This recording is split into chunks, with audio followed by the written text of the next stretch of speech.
Hello everyone, I'm Paul Wynn, the Data Manager for the Creative Vitality Suite, or CVSuite. Welcome to our webinar on how arts and culture are integral in economic development. This is part of CVSuite's ongoing series of webinars pertaining to data in the arts. If you have any questions during the webinar, please use the chat window in the browser and we will have a Q&A at the end. CVSuite is one of many products offered through WESTAF, the Western States Arts Federation, where we implement policy, programming, and technology solutions for the arts. CVSuite is an online tool that aggregates creative labor market data, arts nonprofit revenues, and employment demographics. So our data is from national sources and can be analyzed down to the state, MSA, county, and zip code level. Arts administrators, economic developers, city planners, and researchers can find vital insights with CVSuite's data at a local or national level to benchmark, plan, and report on areas of the creative economy that may need further development. The data is updated annually and is the most current labor market data available in the arts. In addition to the Creative Vitality Suite, there are other data providers in the arts that you may be aware of. The NEA-BA data, also known as the Arts and Culture Production Satellite Account, offers national and state-level data on the impacts of art and culture and its gross domestic output. Similar to the CVSuite, the NEA-BEA data uses national data sources, but the two products use varying industry and occupational codes. The Arts Economic Prosperity Report provided by the Americans for the Arts is an economic impact study on nonprofit arts organizations and their audiences. The study is conducted once every 5 years and relies on the participation of partners to administer surveys to gather local nonprofit organization information. The project conducts audience intercept surveys that seek to identify ways the attendees spend money related to their visit. Data Arts also provides nonprofit data at the organizational level to convey program activity, financials, and audience attendance. Nonprofit organizations supply this data for reporting and applying to grant opportunities through Data Arts system. Data Arts does not have complete national coverage, but organizations can use Data Arts to find key insights on their financials compared to other nonprofits similar in size. So hopefully that provides some clarification on data providers in the arts. First, to start off our webinar, I would like to introduce Kyle Wiese, Project Manager of Thurston County Economic Development Council in Washington. Wiese supports the programs at the Economic Development Council and manages site location cases for businesses expanding and relocating to Thurston County, Washington. He has a background in business, economics, and urban planning. Welcome, Kyle. Also joining our conversation is Debbie-Maranger-Menk, the Director of Consulting at Emsi, CVSuite's data partner. She has expertise in financial analysis, econometric modeling, and forecasting. And prior to joining Emsi, Maranger-Menk provided an analysis of economic impacts of the automotive industry on various regions and populations in North America to be used by members of Congress during the 2009 recession. So she has a background in economic modeling and public policy analysis. So today we're discussing how arts and culture is influencing economic development strategies, and we'll explore the intersection between cultural and economic development trends and ways to evaluate the creative assets in the arts to leverage economic growth. So thank you, Kyle and Debbie, and welcome to our webinar. I would like to start off the first question today about the goals of economic development. So Kyle, let's start with you. What are the goals of economic development? Great, thank you, Paul, and thanks for inviting me to participate in this webinar. I'm really excited about the topic today. For us, economic is really about creating a diverse and resilient economy where everyone in the community can participate and prosper. Economic development organizations like ours try to address this by supporting and diversifying our economies. For example, we do this by recruiting new industries to our area or by helping to retain and expand businesses that are already located here. But also, one of the most important tasks we have as economic developers is to cultivate a strong culture of entrepreneurs, because those entrepreneurs go on to open small businesses, which are vital. And Debbie, what do you feel are the goals of economic development? Thanks. And first of all, Kyle makes some great points, so let me build on that if I can. As I see it, the efforts of economic developers range, it's a pretty broad spectrum. It ranges from working to provide a high quality of life for residents of their communities to fostering a supportive business environment for local companies. And, those aren't always in alignment with each other. So it's quite a task. Economic developers have to address the full gamut of what it means to support a community, from connecting education to employers, developing land, ensuring transportation and infrastructure that are adequate, as well as attracting new residents and companies to the area. Thank you. That's helpful information to start with. So the next question we have is about how has arts and culture influenced economic development strategies? Are economists considering arts and culture in economic development planning? Debbie, do you want to start? Yeah, thanks. Right now, the skill shortages and talent shortages are key concerns of employers, and therefore those are the key concerns of economic developers. The workers who are most in demand are particularly the younger workers. These people have the ability to choose where they want to live, as opposed to having to move to where the jobs are. And we're seeing that people, especially people in demand, are choosing to live in places with the best quality of life and cultural amenities. One really interesting trend is that the Internet allows more and more people to be part of the gig economy. And the gig economy includes artists, writers, designers, tech workers, people engaged in the full spectrum of creative pursuits. These are people who are able to earn a good income, often while working out of their home or out of co-working spaces. And these people can also do work for clients internationally. That trend reinforces what I just said earlier about increasing the importance for economic developers to focus on placemaking and ensuring a high quality of life in their communities. And that, of course, involves arts and cultural activities. Great. What are your thoughts, Kyle? Great. Yeah, thank you, Paul.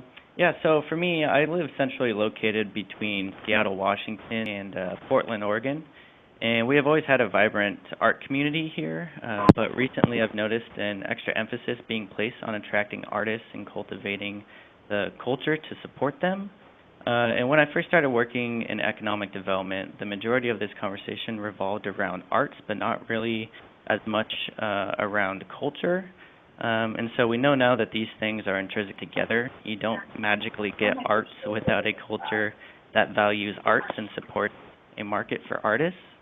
So a good example of this is our booming craft brewing and distilling industry.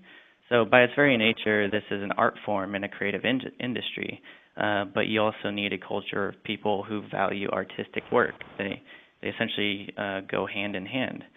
So, but that also works in reverse, because those artistic industries also attract people who want to be part of that culture. So not only does our craft brewing and distilling industry provide jobs in our community, it also attracts people who value those creations. So supporting arts and culture is really an important piece of our workforce recruitment strategy in general. And so furthering on with that, so focusing on bolstering the arts and culture of the community is a tool for recruitment, and in other cases, a retention of a skilled labor force. So naturally, larger cities have an abundance of amenities, which in turn attract a skilled workforce. And most of these larger cities, as in ones that host higher wages and artistic jobs, are cities that first had a strong and undeniable culture of arts. And as a community that is between Seattle and Portland, workforce leakage can be an issue for us. And we believe one of the factors in addressing this issue is through providing arts, entertainment, and access to recreation. So again, going to that quality of life and placemaking. And so all these things are not attainable unless the community makes a strong effort to support and enhance the creative industries of their communities. Yeah, those are great insights. How do you use the Creative Vitality Suite and Emsi's data in economic development? Yeah, that's a great question. So we really feel that the partnership between CVSuite is really crucial to providing valuable and actionable data. When I started out doing this type of work as an intern quite a while back, I never expected I would become as passionate about data as I am today. I've really come to appreciate the power of data and how communities can use it to guide their economic development strategies. CVSuite makes this job really easy for me because it gives me the ability to easily navigate complex data sets. You can hone in on industries as a whole, or you can do a deep dive and see all the industry sectors within that industry and the occupations that support those sectors. The ease of navigating between these different data levels helps us understand the whole picture and narrow in from there. So when we talk to our partners, we have this kind of incredible holistic understanding of the data and at different levels. And when we achieve that level of understanding, that's when we start to have those kind of aha moments. So taking, for example, with location quotients, we see location quotients and we start to think, why is our community more dense in specific industries or occupations? Or maybe it's less dense, but why is it less dense? Once we start asking these kind of questions, we can really start to make decisions, and that kind of information gives us the ability to act. Like, for example, should we focus our recruitment efforts on industries that have high location quotients but maybe have low wage earnings, or should we focus on attracting industries where we have a very low location quotient but high potential earnings? And these are really the types of questions that are value judgments and are up to each community to decide for themselves, but you can't make these kinds of decisions without the data to back them up. And really that's where CVSuite and Emsi and our expertise as economic developers come into play. It's kind of a perfect partnership, if you will. Right. And Debbie, you're our CVSuite data partner.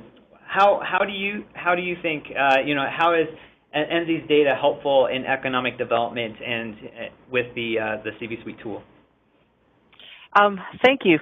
First, I want to just say something that I really appreciate what Kyle said, because while data is great, it really just helps inform decisions, and communities have to apply the data, for what works for them. But back to the question, CVSuite is such an important tool. And it kind of goes back to what I said earlier about the arts making the place a great place to live, and that's how you get the talent to support the needs of your employers.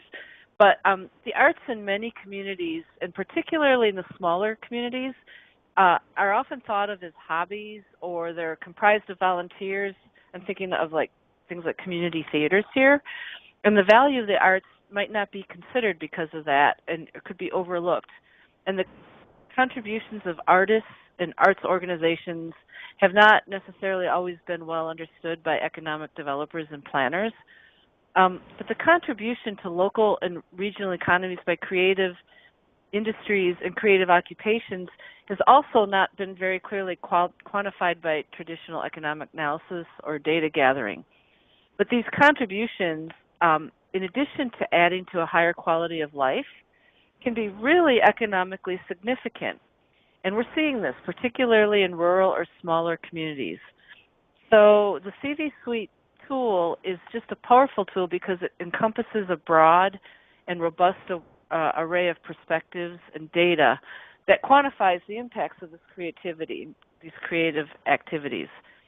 One of the things we have seen time and again in smaller communities is a surprise at the number of people who classify themselves as artists or as people working in creative occupations. And then once we identify that, sometimes for economic developers, we get an even bigger surprise for them at the incomes that these people are earning. For example, in two small edge communities, that is a small city on the border bordering a large metropolitan area, we've worked with just in the past few months. One of those was in the South and one in the Midwest. We found a substantial number of people in creative occupations. And that one single finding, the number of people along with the high location quotients for those creative occupations in these small communities. And then, on top of that, the incomes being earned, those findings changed the course of the long-term strategic planning efforts of the economic developers that we were working with. And what they found is that encouraging places like coffee shops, co-working spaces, maker spaces, making sure that there's a FedEx counter or UPS counter, having parking downtown, having river walks or some kind of park or place for people to get away. Those turned out to offer higher returns for their community development efforts than trying to attract new companies to their areas. Right.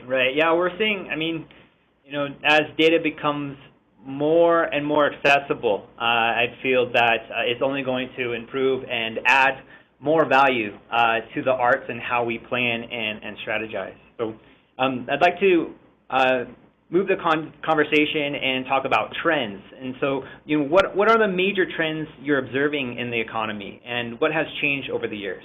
Debbie, do you want to start? Yeah, sure, thanks. I think I said this a little bit earlier, and I'll go back to it because it's really had implications. But the biggest change that we've seen is that people have far more options to choose where they want to live and then next figure out their employment. That was unheard of even 10 years ago. As recently as the recession, people tended to follow the work. And that's the model, follow the work and then that's where you end up living. That model has been the underpinning of migrations throughout history, but it's changed. The access that the Internet provides people to markets and customers, combined now with the shortage of talent and skills that employers are facing, means that people are free to decide where they want to live and what they want to do without necessarily having to seek a traditional type of job. And that's why, having, again, a great place to live truly matters. We're also, one more trend, if I may, we're seeing much lower labor force participation rates. This is fewer working-age adults who have a job or are looking for a job. The participation rate dropped sharply after the recession. At that time, unemployment benefits in some of the hardest parts of the country lasted for 99 weeks, which is a really long time by U.S. standards. So that meant that you could subsist for a while if you lost your job during the recession. But as those benefits ran out, we began to see a jump in the number of people on disability. So for a little while after the recession, these factors were considered to be the main cause of low labor force participation rates, but the rates have stayed low for much longer than we expected, and we started to look for other explanations. And even though participation rates are rising, and in some of the most dynamic areas of the country, they're approaching normal levels, historically normal levels, I think one of the explanations for low labor force participation is that people were able to earn money at side jobs or in the gig economy. And while it took a while for them to build up that work and income, it also consequently took a while for those efforts to be captured and measured by data. So I think those combinations, again, support an increase, pointing an increase in cultural activities and people working in creative occupations. Kyle, do you have anything to add? Yeah, one thing that we're seeing is, we're really in a special time where technology is radically reshaping our economy. We've seen a significant decline in big box retail and a significant increase in online retail. As economic developers, we've continued to see that trend. And so there are amazing advances happening also in artificial intelligence and 3D printing. And so Google recently showed off a tech demo where a user tells an artificial intelligence assistant to autonomously navigate the process of making a hair appointment over the phone. So the AI does this seamlessly in natural language, and the person at the hair salon never even really knows that they're speaking to an AI and not a human. So things like this have the potential to radically change how small businesses flourish and how brick-and-mortar stores find new customers. So adding on to that, so we have to augment our perception of a traditional community and keep these changes in mind. For our brick-and-mortars, that includes stuff like teaching people how to leverage these new AI systems and technology, but also traditional things too, like how to cultivate unique experiences that get people out of their homes and into brick and mortar retailers. And for myself, I'm currently a board member of our downtown association here in Olympia, and it's primarily made up of smaller retailers, and so we see so many of those small businesses losing out to online retailers such as Amazon and whatever else is out there. So it's really important that our businesses know how to leverage technology to diversify revenue streams, but also how to cultivate unique experiences in their stores to lure customers away from the big online retailers. Great, thank you. Kyle, you have some knowledge in the New Opportunity Zones initiative and how arts and culture organizations can assist the redevelopment of impoverished areas. Can you elaborate on this initiative? Yeah, absolutely. Yeah, so this is a really exciting new tool for economic developers and really communities throughout the United States. So Opportunity Zones essentially came in with a new tax bill that was created by a bipartisan think tank in D.C. known as the Economic Innovation Group. And so really what Opportunity Zone program is designed to do is take capital gains and reinvest those capital gains from investors or corporate books into low-income communities. So for those economic developers that are listening today, the low-income communities are defined as the new market tax credit, so based off of wages. And so really this could be a new tool for communities and arts organizations or even developments that have a focus on arts to be able to leverage this new financing tool to bring into their communities. And so this program is currently getting stood up, and we should start seeing it be effective towards the end of this year or the beginning of 2019. So as an economic developer, if you haven't heard of Opportunity Zones, I would highly encourage you to visit economicinnovationgroup.com. Thank you. Thanks, Kyle. So, Debbie, maybe you'd like to start with this. Our next question is about equality. So how can economic development address inclusiveness, equality, and gentrification? Well, diversity and inclusiveness have long been priorities of strong companies and strong communities. Diversity in the workforce is a driving factor in helping businesses appeal to larger markets and greater numbers of variety of customer preferences, because the variety of backgrounds and experiences that diverse employee groups brings more creativity into the workplace. So following along that, many local economies have economic development efforts that seek to attract a diverse population base, because this increases the potential for local entrepreneurship and the potential to grow local creative endeavors. So I think to support healthy growth, particularly in the strong economy that we're experiencing now, focusing on housing and having a good inventory of housing that appeals to a wide range of income levels encourages a diverse population, and this is rapidly rising as a priority for economic developers. Thanks, Debbie. Kyle, what's your perspective on this? I think I would echo kind of what I said in the first question about goals of economic development.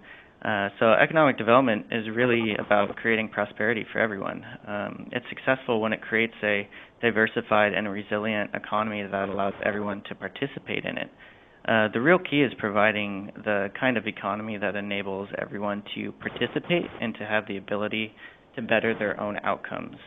That could mean something like focusing effort on programs like workforce training that helps to increase economic mobility. And all across the country, there are people who are falling through the cracks. We continue to hear that over and over again. And economic developers need to really focus their energy on how we can diversify our economy to help lift those people out of poverty.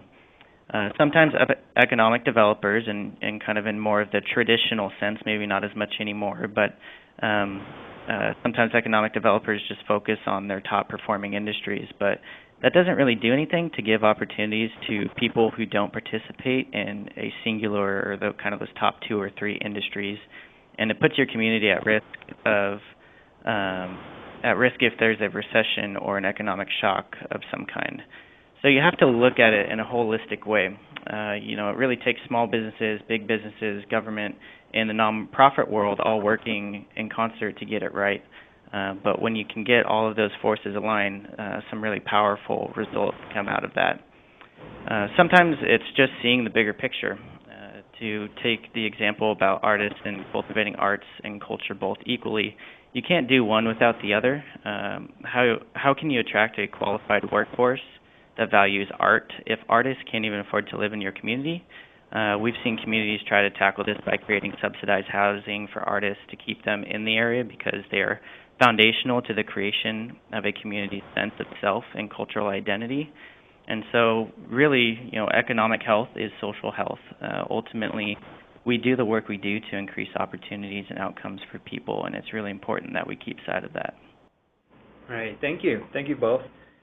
So where can economists and arts and culture organizations intersect?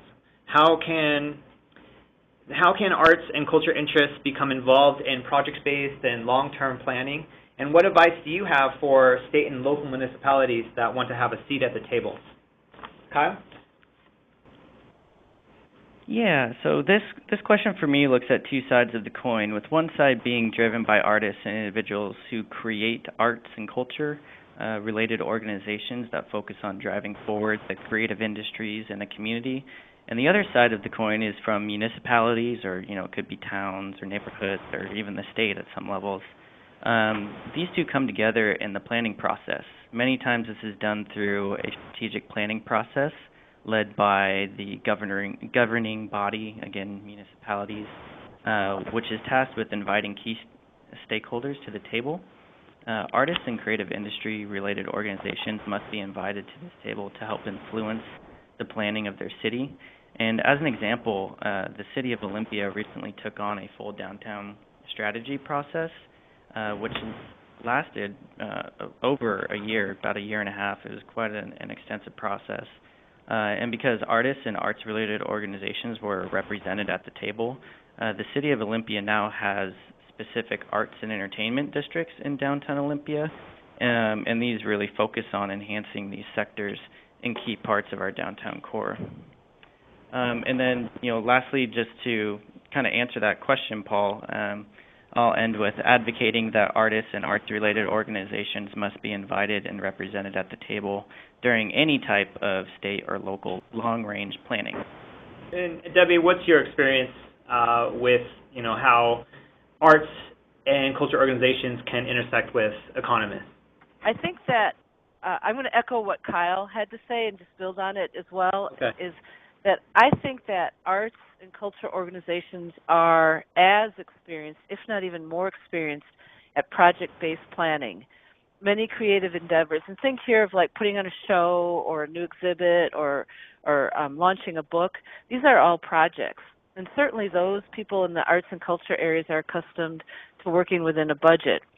So when it comes to long-term planning, strategies, and projects, I think developers and government entities and those in the arts all speak the same language. It's more likely a matter of these parties recognizing the importance of working together. So as I mentioned earlier, we've been in smaller areas where one of the key outcomes of strategic planning efforts was to work with the rich base of artists and creative organizations that were already thriving in those communities. And these organizations were thriving, but they weren't understood as making important contributions to the local economy. And once that was understood, the economic developers were ready to meet and even take it further. And they got involved in trying to help find grants and funding for even more artistic projects. And that's when they recognized the importance and they started marketing those artistic assets to the greater community. Yeah, it sounds like, once we can kind of build on these partnerships between economic developers and arts and culture organizations, we can kind of advance the field further. So earlier, Debbie, you talked about the gig economy. Could you discuss that a little bit more? What is the gig economy and how do we measure its growth and influence? There are challenges on finding good information on gig workers, but it's getting better.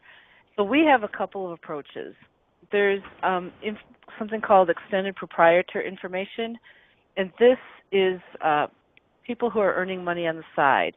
It includes people who work for themselves, but they don't consider that work to be their primary source of income. It's a good place to start to look for people who might be in the early stages of starting their own business but aren't yet ready to quit their day jobs.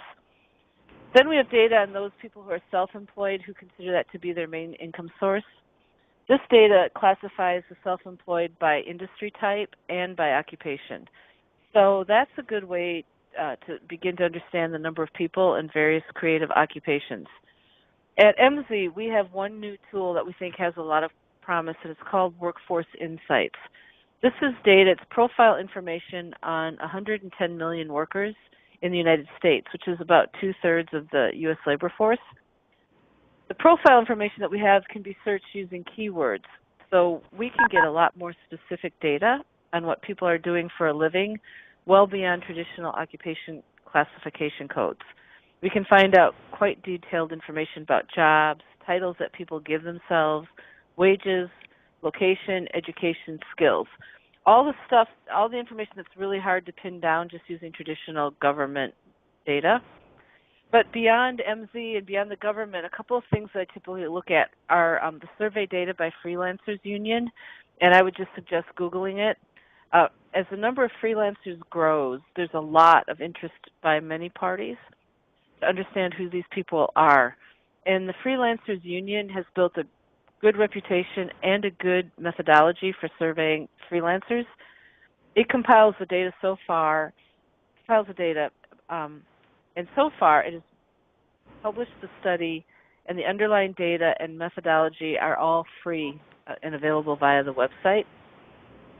I also like to look at 1099 data from the IRS. It's kind of limited, as you can imagine, with tax data, but it does give us the number of 1099s that are filed, which is a hint at how much contract work is being done. And finally, the gig economy and contingent workers have attracted the attention of the BLS. So the BLS conducted a survey last year, and they haven't released the data yet, but I do think it says something that they at least did the survey. And once that data is released, it should be quite informative for economic developers and arts organizations. Interesting. Thanks, Debbie. Yeah, I'd be interested to kind of see that new survey coming out of the BLS. And just so you know, as well, for the attendees here, the CVSuite does have extended proprietors in the tool. So if you did wanted to check out how extended proprietors are contributing to your regional economy, you can view that through the Creative Vitality Suite tool. So our next topic is about tourism. And I wanted to just talk about, where is the intersection between tourism, arts and culture, and economic development? Kyle, would you like to start? Yeah, that would be great. So tourism is a huge component in our economy, and really is a tool for economic development. Recent numbers that came out from Dean Runyon, and then also was reported on by our local visitor and convention bureau, known as Experience Olympia and Beyond here in Thurston County. We enjoyed more than $320 million in tourism revenue last year, and we're a community of about 275,000 people. So $320 million in tourism revenue is significant, and it's almost 3% of our entire GDP. And so thinking of that, these dollars are important into the community as a cash injection. They directly benefit our local businesses, and it's new money that circulates through our supply chains. When it comes to tourism, we're really changing our strategy and shifting away from this mentality of attracting people to singular events. We're moving away from the kind of come look at this cool thing and more into experience this community and enjoy this unique culture that we've fostered and that we experience on a day-to-day basis. Sure. Debbie, do you have anything to add? Yeah, Kyle makes some great points. We're seeing a lot more requests from communities for help with tourism-related development and identifying their cultural and artistic assets. again, with a strong economy, one trend that we've seen is that people are spending more money on experiences and correspondingly less money on buying things. I mean, the numbers do show that the decline in retail is not entirely due to online shopping. People are valuing experiences. So things like restaurants, hotels, and ride-sharing services are all booming, even as malls continue to close. So the point of that is that staycations, mini vacations, and long weekends are increasing, and they're tremendous opportunities for economic developers to capture tourism and recreational spending from perhaps their most important audience, which are the people who live in the area and who will be repeat customers. Great. Kyle, what are the assets and measurements successful arts and culture organizations can use to establish partners in economic development? Yeah, so with this one, really nothing speaks truer to an economic developer than numbers and data. And that is true for elected officials as well, and I'll kind of get into that as I go on here. The CVSuite provides a unique and community-specific vitality index that really helps economic developers measure the success and effectiveness of their efforts.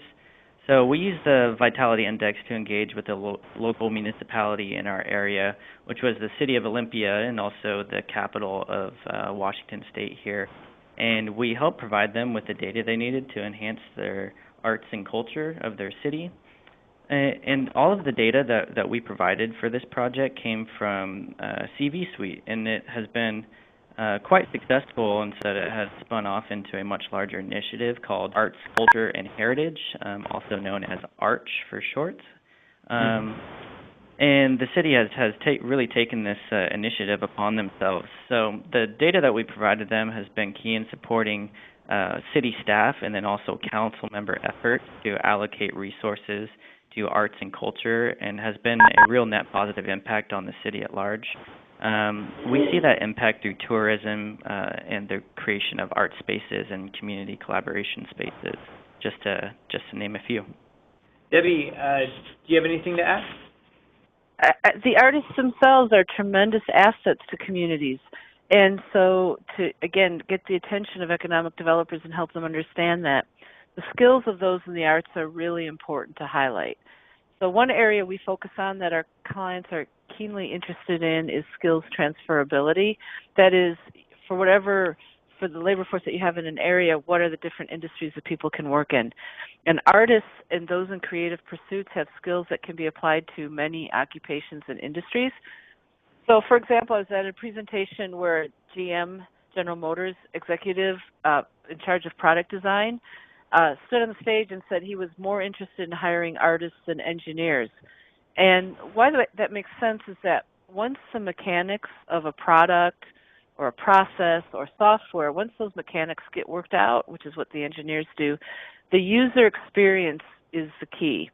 And few people are better positioned to help businesses with user experience than artists and people who understand visual and emotional and sensory experiences.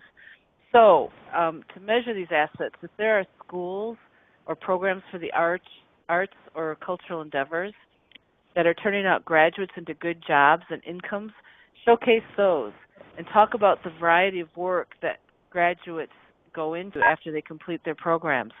These are attention getters for economic developers and communities. And then tourism, again, is so important to so many areas. So we are able to get quite good data on numbers of visitors, the amount of spending, by type of spending, length of stay, distance traveled. These kinds of numbers for any kind of artistic or cultural activity are really important to economic developers and the Chamber of Commerce. So by providing this information, arts organizations may also find new allies and partners in securing funding and grants. I think we have time for about two more questions for our discussion. So the next question we have is, I'm pretty sure many arts and culture organizations are interested in, is how does economic development differ in small regions than major metropolitan areas? Smaller regions have a tougher time attracting and keeping workers. Rural communities and small towns have the potential to offer a great quality of life, though. So economic development for these communities can mean a focus on amenities, maintain an appealing main street, have great infrastructure, particularly not just physical infrastructure, but digital as well, and a solid educational system. Because companies that consider locating in a less urban area are concerned with finding enough qualified workers. And this could be an issue in urban areas too, but it's less of a risk. For larger metro areas, their issues tend to be more on commute times, affordable housing, and general cost of living concerns.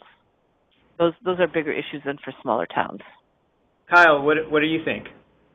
Yeah, so Debbie, you really hit on some of the key points here. Just kind of a little bit of flavor of my community. So my community is in our region, again between Seattle and Portland, is kind of a smaller community of about 275,000 people, and we struggle with something that we call brain drain. So essentially, brain drain is when our most talented and skilled workers chase those higher salaries or amenities in other communities that we can't offer locally because of our size.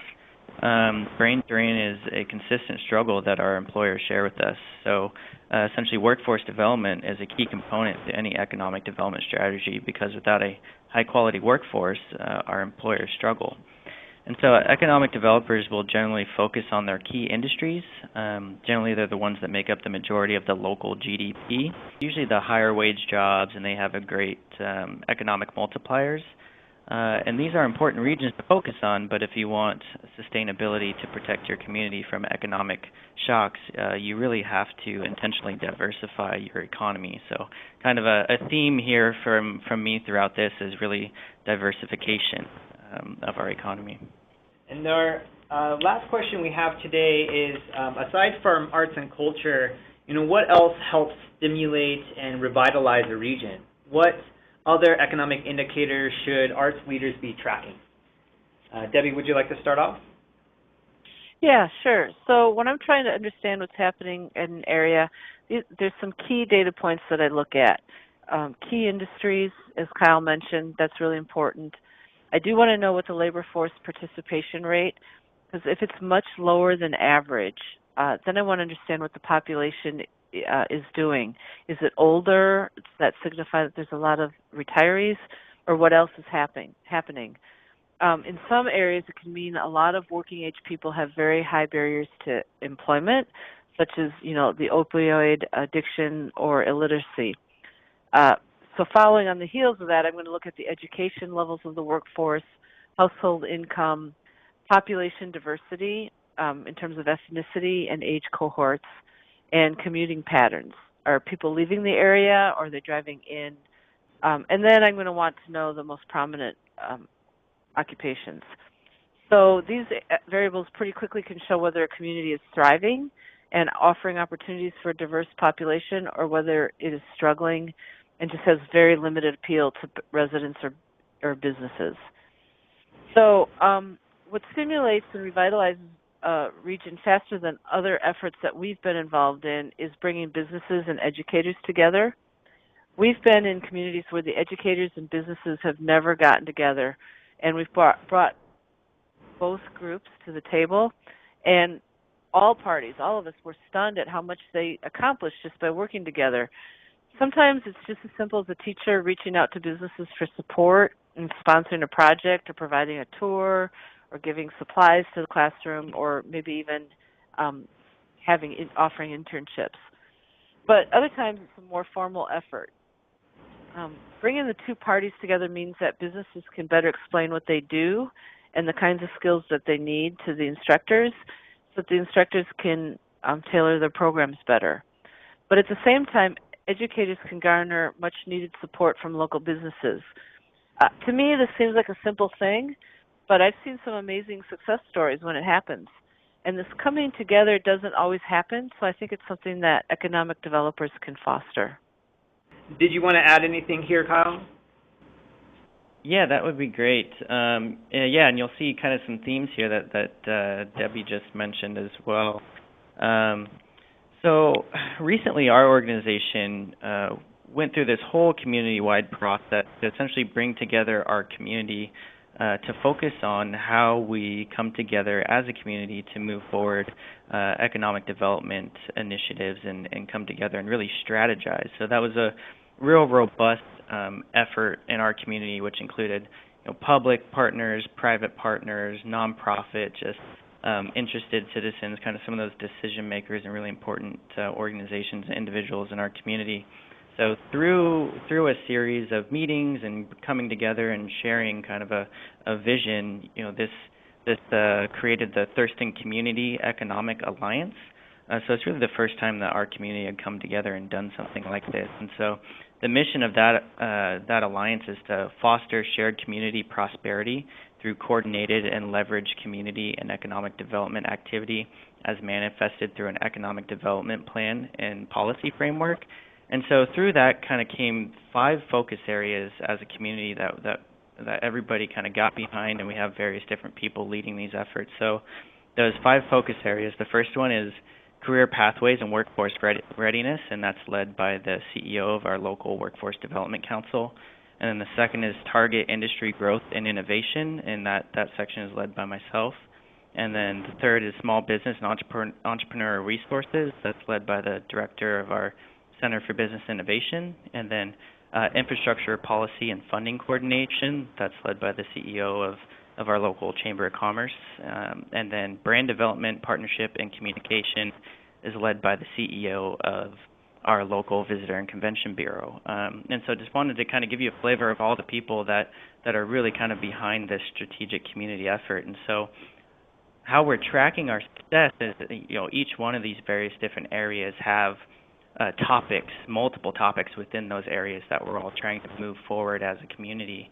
And so with some of the indicators that we track to measure our success, we're looking at, or at least just that we need to be aware of to make changes as we go along, is population change, property values, gross domestic product, industry change and impact, industry leakage, industry employment, tourism impacts, retail sales, labor force participation, median household income, educational attainment, K through 12 performance, commuter patterns, and then a consumer confidence survey, and then also, of course, we ingrained in there we focus on the arts and really use the CVI values over time. And so, just kind of a last story from me before we get into the Q&A is in our community, just to give you an idea of how important the arts and culture is in our community. When we were experiencing the recession here in Thurston County, every single sector showed a decline, but the one and only sector that continued to either stay stable or even show an incline was the creative arts industry. So just a kind of an interesting last thought that those artists and the arts industries were really doing some great work during the time when many other industries were struggling. Thank you, Kyle and Debbie, for that variety of indicators arts administrators can use to measure and track their success in the creative economy. So I think what we'll do following this webinar is post this list of metrics and indicators so that practitioners in the field can see them and consider which would be helpful when measuring the economy in their region. So unfortunately, we're coming close to the end of the hour, and I think we should wrap up for the sake of time. Unfortunately, I don't think we're going to be able to get to our questions and answers, but for those of you who had entered questions into the chat window, we will follow up after this webinar and get those answers to you. But I would like to thank Kyle and Debbie for an engaging discussion on how arts and culture are influencing economic development. And thank you for everyone who joined the webinar today. CVSuite strives to provide the arts field with, important news happening in the creative economy. And if you're attending the Americans for the Arts Conference here in Denver, the CVSuite team will be holding a data sessions Friday morning, June 15th. So contact us at cvsuite@westaf.org if you're interested in talking with us about creative labor market data. And Susan Gillespie will be reaching out to attendees of today's webinar to see if you have any further questions or if you'd like to see a demo of CVSuite. Or you can also go to cvsuite.org and sign up for a demo from our website.